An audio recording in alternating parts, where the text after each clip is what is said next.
that's who you are, and you can show up that way. And even if they judge you, that's still who you are. And you deserve to let the world see that.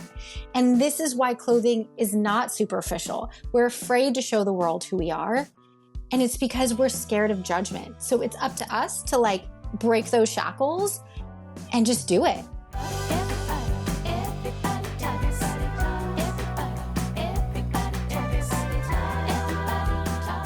Hey everybody, I'm Lori Schulweiss. And I'm Jen Giamo. And welcome to another episode of Everybody Talks, the podcast where we explore the wide world of wellness. Sometimes we talk to experts, sometimes we just talk to each other, but we're always talking to you. Every week we discuss topics from nutrition and exercise to mindfulness and self-care. And today we are talking about my favorite topic, fashion. This is all Jen. Let's get started.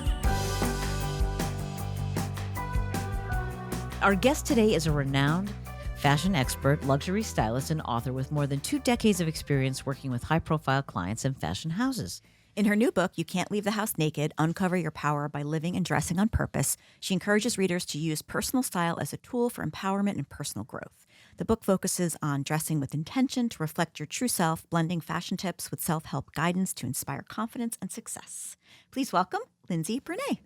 Lindsey, welcome to Everybody Talks. Thank you for having me. That was such a great intro. I'm honored to be here with you lovely women on this chilly day. I know. On this very chilly day. You're in New York also? Yes. Yeah. So why don't you start by telling us a little more about yourself, a little background and how you got into fashion, and then what led you to probably write this book? Okay, great. Yeah. So I've been in fashion since the year 2000, which is 25 years, which is so strange to be, someone who was in fashion before the internet, before we all had too much, when it was really like the height of, wow, I can have luxury clothing and I can start to like dress for my own self-expression, and in a different way than it has in the past. And I have always been in luxury retail. I'm one of the top luxury retail stylists in the nation. I've worked for brands such as companies such as Bergdorf Goodman, Neiman Marcus, Saks Fifth Avenue, Chanel, all the different things along the way. And, although it's always been about clothing and selling and connecting people to what they're looking for in terms of a superficial outside appearance, it really has always been something deeper for me, and healing my own wounds of how I show up and how I want to present myself to the world and where my confidence is and where my confidence lacks. And over time, I've really iterated my message to, I help people show up for their lives, starting with their clothing, because that is where it starts, because you can't leave the house naked. Right? Yeah, exactly. So that is where the outside appearance begins, of figuring out who the next version of ourselves is. And then we work inwardly, because it's kind of like in learning, you can't just learn by learning, you have to do it. So getting dressed is the easiest way to do it, to make the change that you know in your heart that you want to make for your life and you don't know how to start. And it can start with something as simply as your clothing. And that's really what I teach my clients. And I've watched them and their lives transform over the last 25 years, from divorces to jobs to moms that, their children left and who are they now, to weight gain, weight loss, which is a very common one now. Mm-hmm. Yeah. And also just that mid 40, who am I? Who am I now?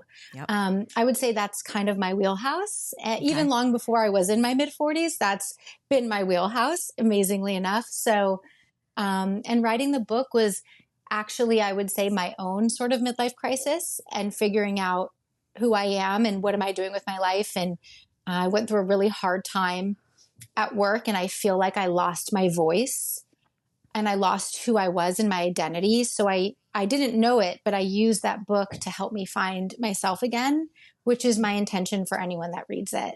Yeah, I love it. That's great. That's Thank great. you. I want to say, I said to Jen, I put on something black on right before our interview, and I immediately realized I needed to change into now like she has a brighter- colorful now I have, sweater on. pink and green and brown and white. So I love it. I I was like, And I not me. paid I'm heed, in a boring navy sweater. but so. I paid heed to what you were saying. Yes, it's not, we love black. We love the color black. It's intentional black. It's black with purpose.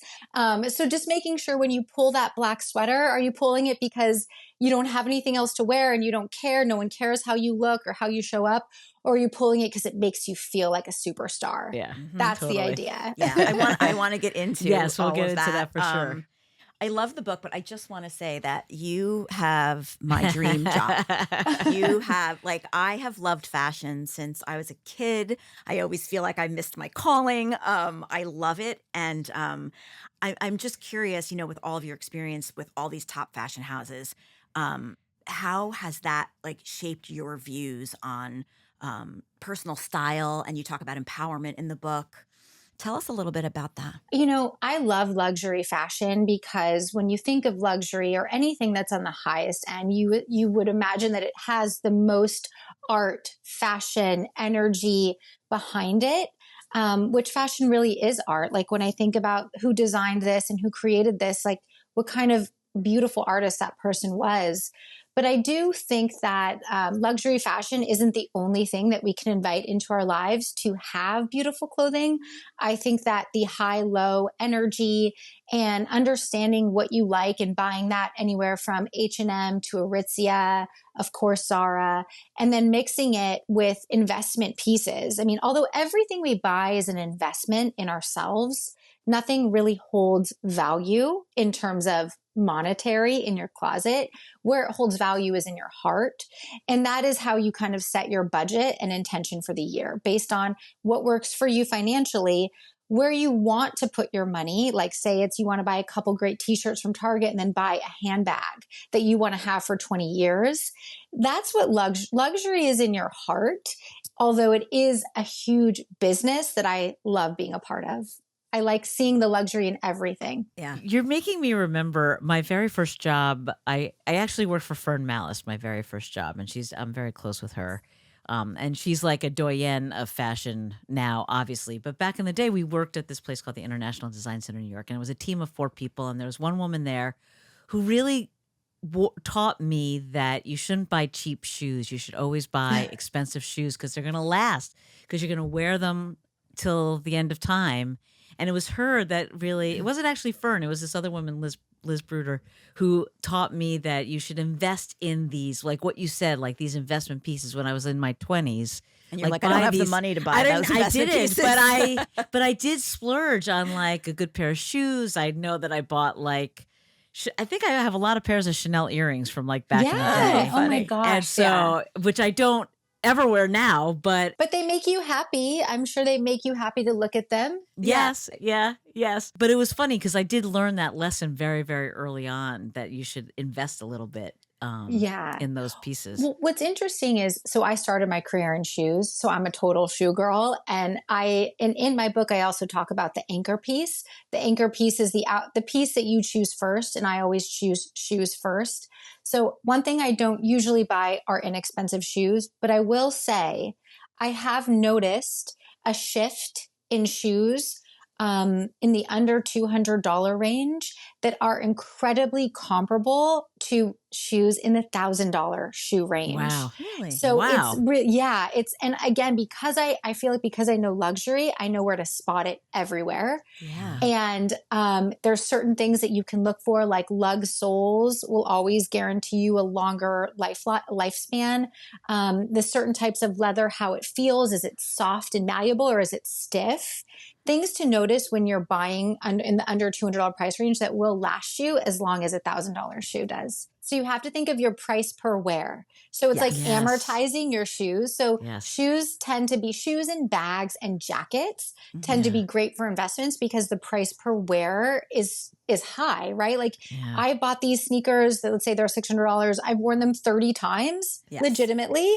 That I can't do math very well, but I'd have to say at some point that shoe's going to owe me, that shoe's going to owe me money. So when you're investing, you can think about that. My boyfriend calls that justifying the expense, justifying the purchase. No, you tell him it's amortizing. It's tell amortizing. Him your financial advisor. Exactly. He'll understand that. He'll understand those terms. Yes.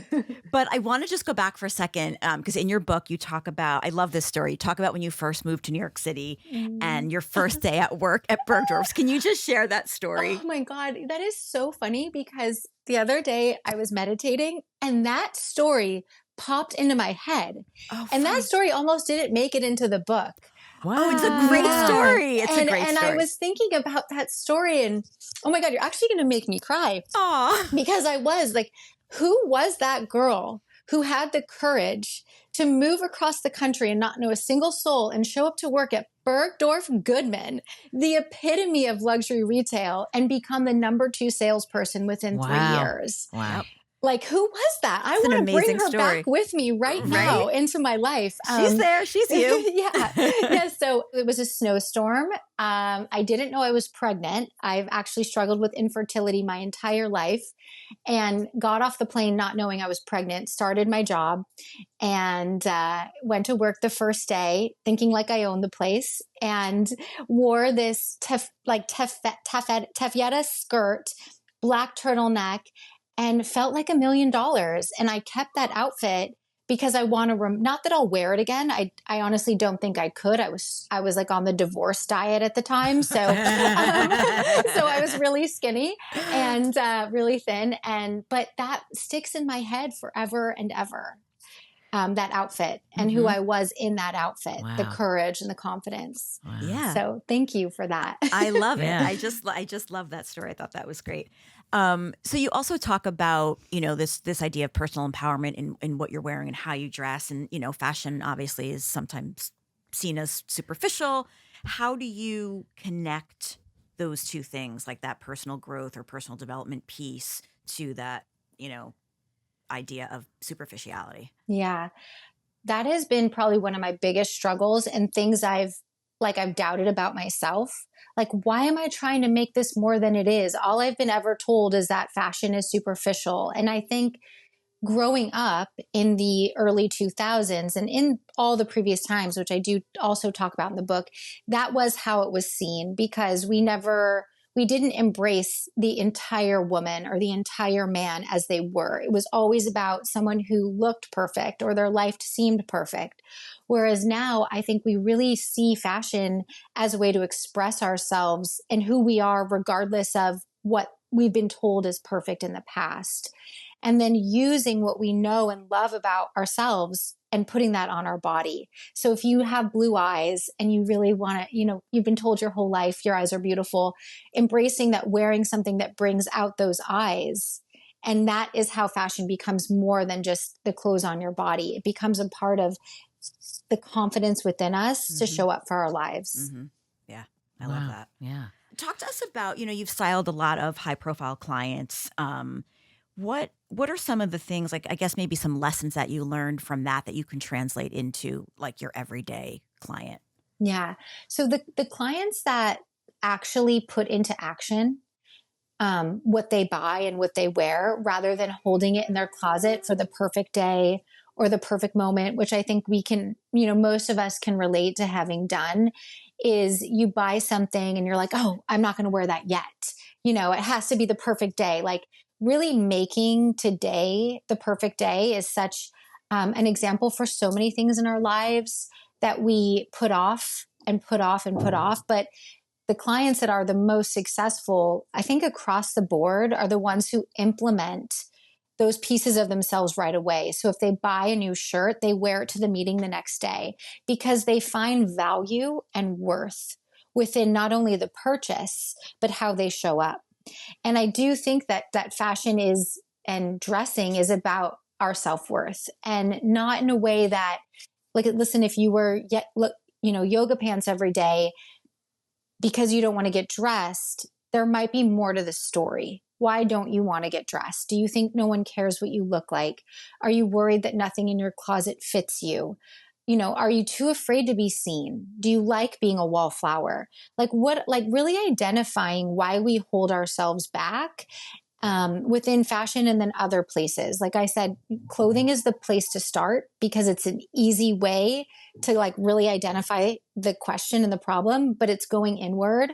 And a lot of my clients that have gone inward tend to be more successful in their careers and beyond. Yeah, that's interesting. Yeah, I like the idea that you have about a happy closet because it really Yes. like spoke to me because, well, I'm one of these people that's losing weight, so that all of a sudden, I have clothes in my closet of assorted sizes throughout the years. You are not the only I person I've know. heard tell me that story. And so you do tend to wear the same 5 things all the time. And Right. it is like re-examining, because I've actually done a lot of passing down. There's another woman in my office. That's the best. Seeing the joy live on. Oh Yeah. my God. Yeah. There's a woman in my office who's also lost weight. And so my clothes that I'm sizing out of, I'm giving directly to her. I mean, we were just on a work trip and she's like, I'm wearing your white pants. I'm wearing your white pants again. I'm wearing them. So she's happy and you're She's happy. so happy and it Yes. makes me so Yeah. happy. Mhm. But there's so many clothes I have attachments. I mean, Jen will believe this because I'm a hoarder, but I have my bat mitzvah dress hanging in my Oh, I love closet that. right now. She does.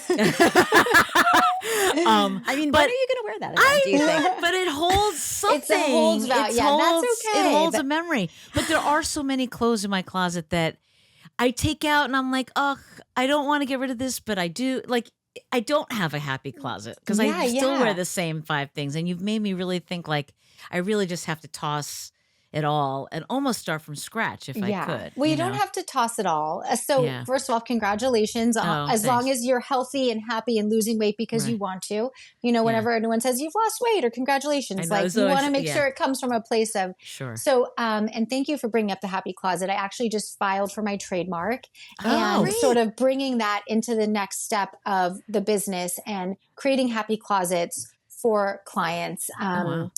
From the space to the clothing inside. And I think that, a happy closet is something weird because that word happy is weird. Like, what is happy? It's such a weird, but it's actually true if you think about it. When you open up your closet doors, it should not say to you, this doesn't fit you. You don't look good in this. You bought this 100 years ago. It should say like, dang girl, you look good. Go get them today. All of those things. And I think that you don't have to get rid of everything, but let's identify if this piece is part of the next chapter of you and does it make you happy? The bat mitzvah dress might not be the next part of the chapter, but it makes you happy and it reminds you of a time in your life that you were happy. And having things like that in your closet is the key to having a great start to your day. So if you don't need that and that can live in another place, that's great because you'll know it's there. But if you like seeing it, but with the clothes that don't fit you anymore, or you're worried you might gain the weight back, or you're planning on losing the weight, immediately my suggestion would be to take everything out that doesn't fit you right now and put them in separate boxes. So if it's items that are too big, you're going to have a box that's not today. Maybe never. And then the ones that are too small, not today, maybe tomorrow. And you're going to put those maybe under your bed if you're not ready to get rid of them yet. And then everything in your closet is just what fits you today. Then you dig in and say, okay, I don't like this anymore. I wore this too much. Because back to the fact that we wear the same 5 things, that can be okay. As long as they're a habit that you love, not a habit that you've fallen into. Mm-hmm. Yeah. Mm-hmm. Like, you wear those favorite sweaters because you love the way they feel and they just make your body look so good and they bring out your hair? Or is it because, whatever, I'll just wear that.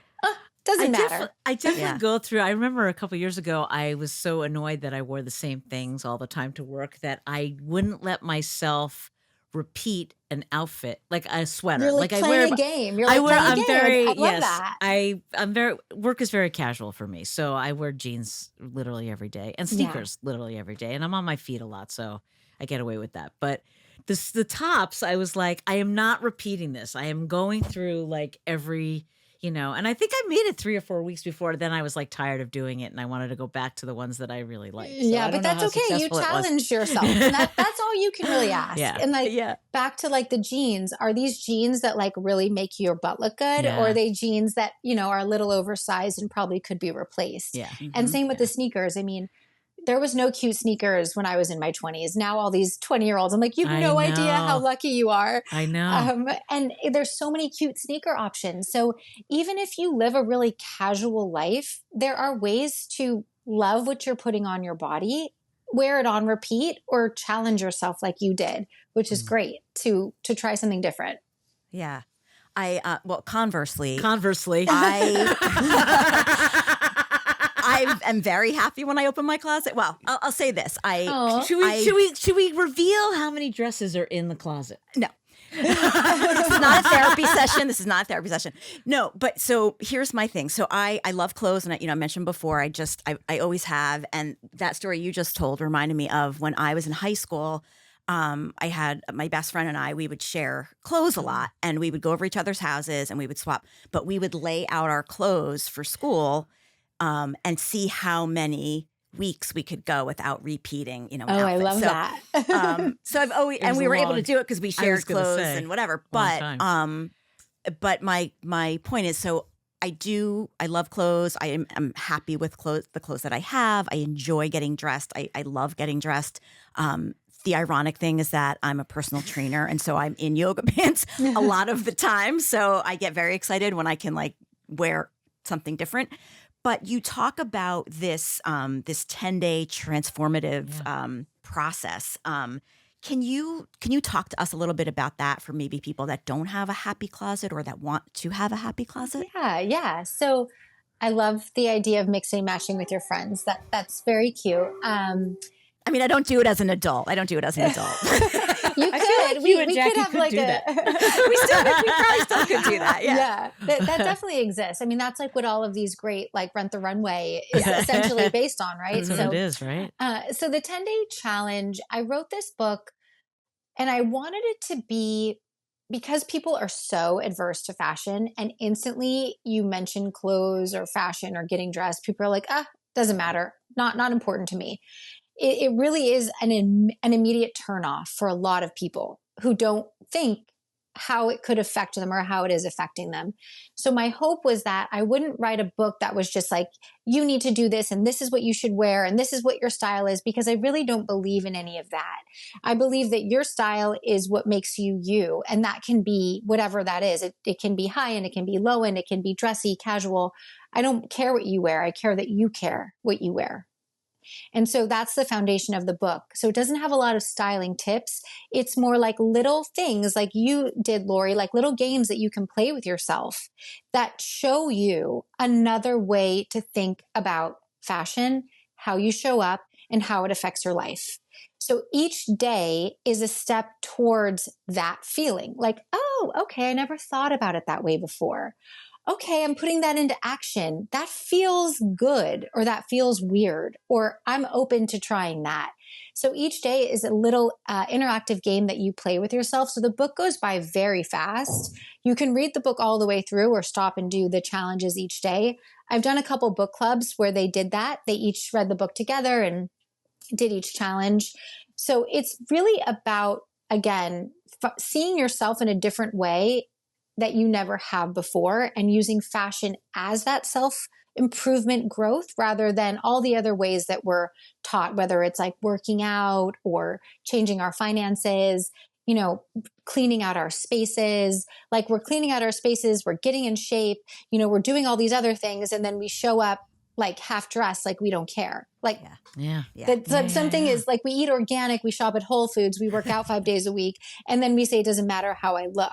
Yeah. It really is like there's a disconnect in the community, in the world. And that is why I want this message to reach the masses, because why stop there? Why is that what's superficial when everything else is okay? In regards to that and like changing yourself, and, change seems to be a theme of what we were talking about in a lot of different podcasts we're doing this week, that if you want to change your fashion, like you feel like I go out with Jen and I think like, okay, think I look great, and then I see her, and I always say a little piece of me dies inside But because wait, I'm like, can I just tell you that I have a friend like that, and I was just with her last night.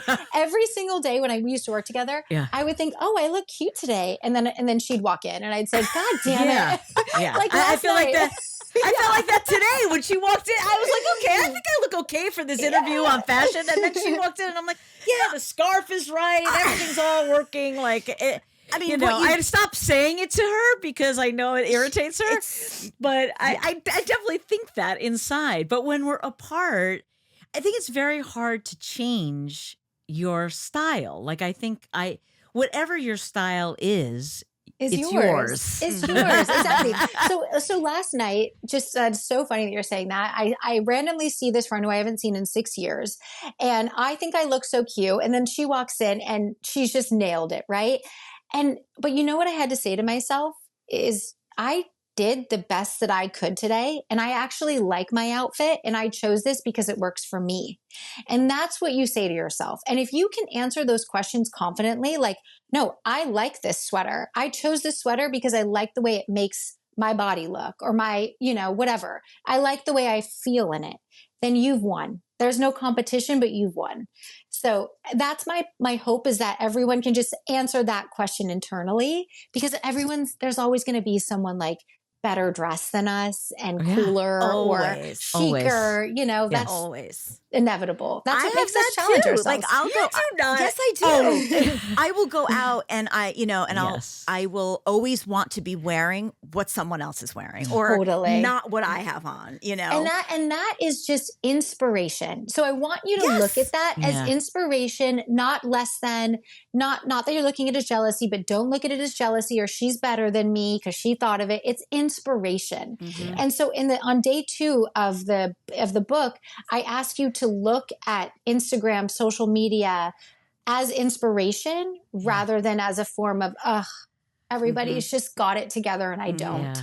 So notice something, Lori, about what Jen's wearing today that inspires you. And then the next time you shop, maybe pick a version of that up Yeah. and bring that into your life. So I have a group of 6 college friends that, 5 friends, and the 6 of us, we go on a trip every year. Look, I live in New York City. I work on a talk show where I work in television. So like appearances matter. Even I think about what I'm going to wear, every morning, and I'm not really on TV, but You're sidetracking from the story. I am, Okay. but I'm saying, I'm giving you a basis of why I'm different from these other 6 women who live all around the country, and a lot are retired or work in business or doing whatever. So I wanted to buy a pair of we went to Nashville, and I wanted to buy a pair of cowboy boots. And so I picked out like 2 different ones, and I really like this one. And so I'm with 5 other women. So who do I text immediately? This one, because I only trust her fashion taste. And so she didn't like the one, and then I tried on a different pair, and I couldn't get through. And my one friend says to me, "What do you need her for? Where the 5 of us are here." And I was like, well, because she's your fashion inspo. She's your style icon. I love these 5 why. women. I love them. They've known me since I was 19 years old. Yeah. But I only trust one person with fashion advice. I love that. No pressure, Jen. But I no didn't want pressure. to insult them. I I didn't know. want to insult them. But I was like, I don't trust you guys to tell me these are good boots. I only trust the one person in New York that's not with me right now. So funny. I want to say, you're talking about like changing your style and doing, and having these inspirations and stuff. What about like for somebody who might not feel like they're fashionable, right? Like how does your book, or how do you like kind of encourage them to view their personal style as like something that they can achieve, that's something attainable for them? So I love that. And I think that fashionable is exactly the word that's turned so many people off for so long, because I don't even equate myself as fashionable, right? I mean, I've been in the business, but it's not something that comes like so easy to me personally. For you, I can see it easily, how to help you, but it's not something that comes easy for me. So I understand that. And I think, again, like the days in the book help you see yourself in a new light. But I think it's about discovering color, like the world. So when I ask people to think about what they're buying, I ask them to imagine their favorite place they'd love to travel. And they close their eyes. And so they say it's a beach. So when you think about a beach, what do you see? You see blues, you see tans, you see maybe the green of the trees on, the coconuts, the brown. So those might be colors that you're drawn to. So as you're shopping, start bringing those clothes into your closet. It doesn't mean you're buying couture. It doesn't mean you're buying like the hottest trends. It means you're buying things that speak to you. And that is how you become more fashionable. You start showing up in a way that shows off your energy and what you love. And those are just like some small tips, but also just identifying things you like in other people and then bringing those things into your life as a version of you would be. Yeah, I love that. I have another question too. This is just kind of came to me now. What are your thoughts on, because this is something that I sometimes struggle with a little bit. Like, what are your thoughts on age appropriate dressing? That's a great question. My gosh, I love that I question. just am like, last time I said I was on a podcast to answer this, I just am like, I'm not into it. You can wear whatever you want, whenever you want. Okay. I love that.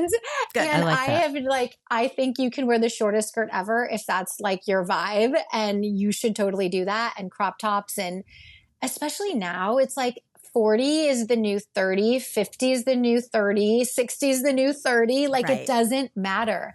It's like, that's how you find your personal style. You own who you are. Mm-hmm. And doesn't it get easier with age? Isn't that so fun? It's actually easier with age to wear the things that somebody would have judged you for before. Kind of. Because you don't care. You don't care. But I don't know. I sometimes still feel a little bit like...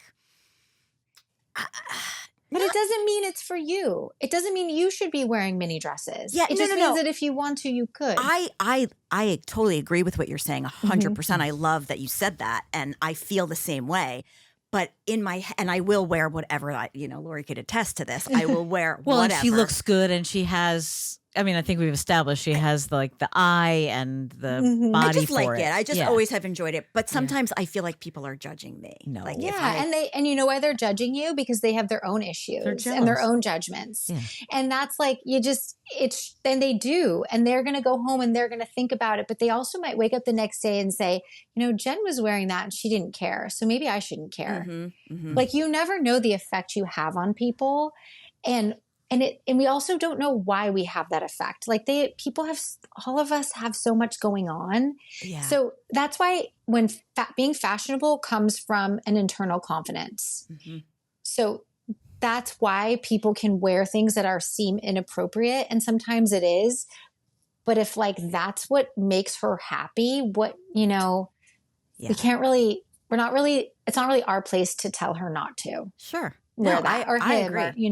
I agree with that. Well, look, I was curious. Think that's why, I don't think I dress age appropriate. It's like that's why everyone thinks that I'm younger than I am, because I refuse to buy into like kind of an old lady wardrobe, because it's just I also think it's changed so much from our parents. Our parents their parents were so different. Yeah. And you also brought up social media before, and I feel like, how has that changed what you do? It's not just flipping through the pages of Vogue anymore. It's like really fashion is like in your face, on your phone, in your hand. And everyone has an opinion about it. And everybody looks richer, thinner, more successful. Very curated. It can be really hard. And so that's why I do suggest only being on social media as a way to be inspired. And the second you see yourself being like, it's so annoying that she's on that vacation again, and she like is so skinny. Did she have plastic surgery? Oh my God. These are all things I've said. Okay. I've said these things. Okay. So have all of us. We all have. So the second I go Very there, judgy. I literally am like, okay, goodbye. Goodbye. Because I can't control myself. You catch yourself doing it. Jen, when I become the judgy one, why is she wearing that? Right? Like we've all done it. So using social media as a way to only find inspiration for what makes you better. When you see the quotes that you like, or a funny meme that you want to share with your friend, an outfit that you want to get someone for Christmas or Hanukkah, like that's how you have to view it. And I take my own advice like 60% of the time. So well, it's funny that you say that, because I also think like I have this thing where sometimes I don't want to post myself on social media in whatever I'm wearing, because I feel like I don't want to be judged, or I don't want. And I did it recently. I was recently on a trip to Italy. Yeah, and I want to. Now it's my turn to interject. Okay. When she packed for this trip, and she loves clothes, and God bless her. Like, I was like, go for it, because she does have to wear workout clothes for her job most of the time.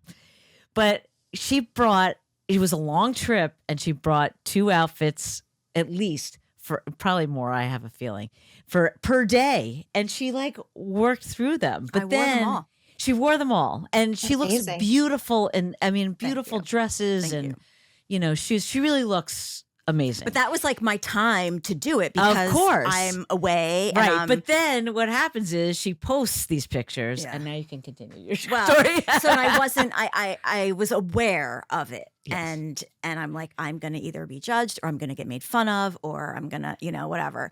And like, I mean, I don't know what people were saying behind my back, but I was pleasantly surprised by a lot of the comments. I made fun of you in a happy way. You did. And you did. Jack, your friend. People jump on it, like, how many suitcases did you bring? And blah, blah, blah. And you say, yes. So, okay, I totally understand that. And there's 2 things I want to say. So the first one is we think that people are judging us, and like for the 1 second they might be, but then they've moved on to the next frame of their Instagram. And what will stick out is the fact that you showed up. So I want that to be like how you remember that. But the second thing I want to say, and this is, I think, chapter 9 in my book, and it's called JFDI. Do you know what JFDI means? Just freaking do it. Do it. Yes. I was like, I do know. Overthinking. Yes. Yes. So I use it in in relation to the closet and getting rid of things. But this is how you have to just freaking do it. The more you stop and think and overanalyze and wonder and worry, those are the things that hold us back. That is the energy of people that don't start podcasts, that don't push people, don't push people to like be their best selves. Like you, that's who you are, and you can show up that way. And even if they judge you, that's still who you are. And you deserve to let the world see that. And this is why clothing is not superficial. We're afraid to show the world who we are. And it's because we're scared of judgment. So it's up to us to like break those shackles and just do it. Yeah. I think that's just a life lesson in general. That is a life lesson. It's funny because I am just back from a work trip with the show, and Kelly and Mark very graciously threw a cocktail party for, the staff and the crew and everybody. And I had brought like a particular dress because I've lost weight. I could fit back into clothes that I love. That's exciting. Yeah. And so I brought a particular dress that I knew that I looked good in and liked. But then I was starting to hear what everybody else was wearing, and it was much like they were dressing down. But my dress wasn't like fancy, but it wasn't dressed down. But then I thought to myself, I was like, I brought this dress to wear to this party. I'm just wearing it. And That's then amazing. I was perfectly comfortable. Mm-hmm. I felt a little weird when I first walked in, but then there were people of all, wardrobes, and I just felt like, I felt good, Yeah, and you deserve to feel good. Why would you dim, and I hate to say this like cheesy line, like dim your sparkle because you might be the best dressed person in the room. That's okay. And again, we've been told that's not okay. When you're too much, you're too much. You better, take it down a notch. Yeah. Right. We want to recreate that energy that it is okay to be the best dressed person in the room. You have so much to celebrate. You're wearing clothes that you find joy in again. Your body is healthier than it's been, whatever. Like you deserve that celebation. So congratulations on wearing it, Lori. I'm so happy the story didn't go the other way. And it didn't. Yeah, it didn't. Because I was like, first of all, I packed so much that I was like, I'm wearing these boots. I'm wearing this dress. Yeah. I was like, I'm wearing these things. I bought them. That's a whole other podcast. Overpacking is actually so stressful. That is another podcast. That is something that I desperately need help with. But no, I think like to that point, like I, my mom used to always say to me, it's always better to be overdressed than underdressed. Yes, and that is like, that has stuck with me. And what was the other thing that she used to say all the time? I've said it before on this You podcast. have. I know, I can't remember. Where she would say, because as a kid, I wasn't like allowed to wear jeans until I was That's right. That's right. In I think middle school or something, whatever it was. And my mom worked at Saks Fifth Avenue, and so my God, yeah, that's and awesome. so she would bring clothes home all the time, and that was kind of my foray into this obsession that I have. But anyway, but she used to say like, you never know when you go out, when you get dressed to go out wherever you're going. Could be the grocery store, it could be wherever. You never know who you're going to see. You never know who you're going to run into, or what opportunity. And that has kind of stuck with me too. And so it's funny because so I go back and forth between New York City and the beach in New Jersey. And so Oh wait, I go back and forth between New Jersey and New York City. Wait, where? We'll talk about that. Okay, offline. we'll talk about that after. But so when I'm at the beach and I'm running out to like take the dogs out or go to the grocery store, I don't even really think about it as much as I do when I'm in New York and I'm like, in New York, you I'm always not have just to. going out to walk the dogs. Like I'm. Yeah. So, but anyway. So I actually spoke by that exact term, and I've used that in all of my fashion presentations. But I also believe in this idea, and this is how I am in New Jersey, of rest days. So the same way that you give your body rest days in the working out world, you have to give your body rest days in the fashion world. And when you do that, when you decide like, this is the day, I don't give a crap. Whoever I run into, I don't care. That is okay, because then that gives you the energy on the other days to put the thought and effort into it. Yes. So even if I run into somebody in New Jersey, which I never, like New Jersey is my place where I just like I give myself the opportunity to just not think about clothes, and that's okay. I'm like still proud of who I am because I made that decision. So again, it's going back to the conscious decision that you're making when you leave the house. Mm-hmm. Yeah. Mm-hmm. That's true. 100%. Don't you find though that on those days that you are like in your sweatpants and you That's don't when you care, run into people. that's when you run into the people that like, Maybe, but I also never feel that good when I do it. And I say like, I also feel like I also like eat worse and like do things that aren't as like healthy for myself. It's like you just go to hell in a handbasket. Yeah, All of exactly. it. It's like it's that energy of giving up. Yeah. I love that. But this was so great. I love this conversation. Do you have any last words if someone like listening to this is like, all right, I'm opening the closet, my unhappy closet, and what's the first thing they should do to make it a happier closet? I think that the first thing they should do is not even think twice. Go to the piece that you hate wearing and get rid of it. Don't second guess it. Open the closet, put your hand out, grab it, get rid of it. And just do that every single day if you can, or once or twice a week, and just watch how you evolve both physically, emotionally, and, just in your life. Yeah, that's great. That's great advice. This is a great conversation. I love it. A lot of fun. I love the book. I actually also have a private Facebook group called The Styled Club. Lindsey Bernay. I'm the only Lindsey Bernay. So you can find it. It's really fun. We talk a lot about our happy closets. We talk a lot about like fashion questions. Can you rewear things? What if people see them? Yes. What should I be buying? So I'd love to have anyone that wants to join it. Yes, it's not like course. Instagram. It's nice to have a small community. I want to join it. I know. I want to join it too. It's fun. We will put your Facebook group on in our show thank notes. you. Information. And have the book people- again is You Can't Leave the House Naked. Uncover Your Power by Living and Dressing on Purpose. And the audio version is out now too on Amazon. Amazing. So if you great. want to listen, So, Great. Thank Lindsey you so Bernay, much. Thank you so much for being here. Thanks for Thank being you here. so much. Such a pleasure. That was tons of fun. She's so fun. She was so We fun. definitely have to hang out with her. I know. And I mean, this was an episode that was like aimed at you. I felt like we really were in your wheelhouse. You're That in your was my sweet wheelhouse. spot. Like I was so happy that whole time. I know, Right? Yes, because all you really ever want to do is talk about fashion. Yeah, and shop. And shop. Yeah. That's all you want to do. So that was Yeah. I want to actually I'd love to go shopping with her. I That's know. a great That's idea. a good idea. It's a good That's idea. that's what we should have And actually I suggested. kind of liked her philosophy on like luxury items and everyday, I think that's true. I just think like that whole idea of like Gap and Gucci, like I you mix know. and match these things. Yeah. And I feel like That's what people Jackie's do a now. really good example of this. Like she was talking about, Lindsay was talking Right. about shoes, and Jackie always, she also has very little feet, so she could wear cute shoes. I know. But she always has like the shoes and the bags. And I feel like if you have Yes, that, she has those you accessories. can pull anything together. Like you could be wearing, a Yes. By the sweatsuit. way, well, Jackie, who's your friend, Yes. which we should say. Yes, but, sorry.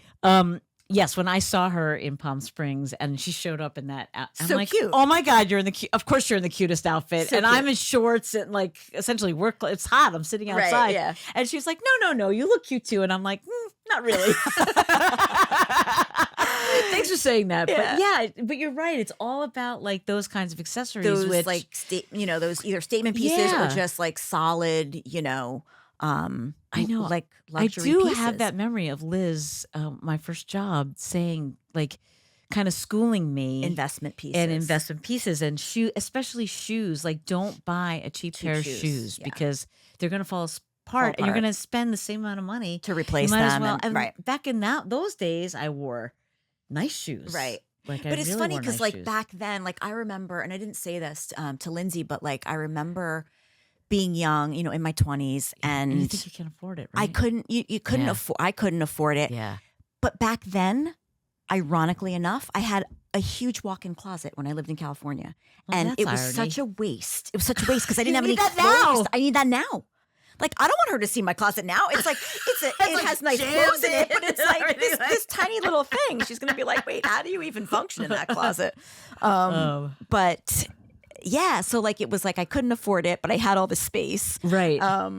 But That's funny. but yeah, but I did love her point of view on like dressing for your age or not, or I what's know, you age just wear what you appropriate. want. And Well, it's I like, always think that. I always think I dress younger. I dress like a kid. I feel like a kid, and I act like a kid most of the time. A mature kid, by the way. By most. yeah, that's true. It's true, but yeah, I just feel like and I see. Yeah, I mean, I see other people my age, and I think like, oh, I don't want to dress like that. I want to stay dressing the way I dress. It's funny.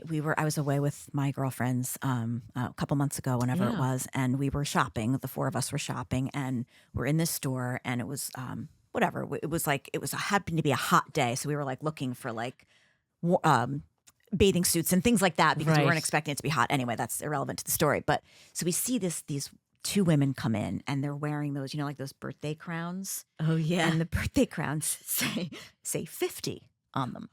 and you thought, The four of us looked at each other. We were like, oh what? yeah, Like, I know. there's no way that those two women are 50. Yeah, Because the way they were dressed was like this frumpy, I agree. I I agree. It's like a different. It's like I forgot who we were talking to, but they were saying there's those memes of the Sex and the City Oh, yes, girls, yeah. and just like The that, Golden Girls.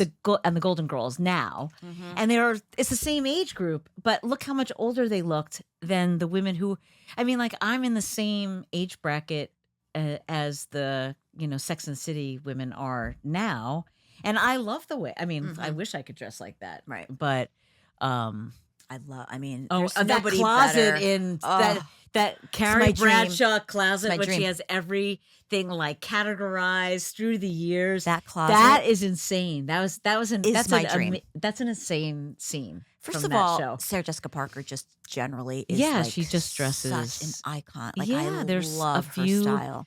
Women out there, and then Patricia Fields, who does the Mhm. wardrobe. I mean, also, and she did like Hope and Faith. She did the Yes. stuff for Kelly. Yeah. She did, And Kelly dresses beautifully. Kelly dresses amazingly. Beautifully. I love the way Kelly dresses. Yeah. Yeah. Yeah. Thank you, Audrey Slater. I'll Yeah, give you a shout right? out. But anyway, so read the book. You Can't Yeah. Leave the House Naked. And, Lindsey Bernay. and follow and join her private Facebook group. I Yep. think you might see us there. You're So definitely gonna hope see you me had as there. much fun as we did listening to this one. I'm Lori Schultz. And I'm Jen And Giamo. this was Everybody Talks. Talk to you next time. Take care. For more information about our podcast, to learn more about us, and to catch up on all of our episodes, go to our website at everybodytalkspodcast.com. Follow us on Instagram at Shirley, at Jen Giamo, and at Everybody Talks. And if you want to watch today's episode, go to our YouTube channel at Everybody Talks Podcast. Join the Everybody Talks community by checking out our Patreon page, where you can become an exclusive member of our wellness group and be a part of the conversation. And don't forget, if you like what you've heard, give us a 5-star rating, write a review, and tell a friend. We're for everybody and everybody. body. The Everybody Talks podcast is co-created, executive produced, and hosted by us, Lori Schulweiss and Jen Giamo. Produced and edited by Station 16. Our theme song music is written and performed by Jackie Ryle and Aaron Navisi, with additional support from our pups, Oliver, Milo, and Murray. Talk to you next time.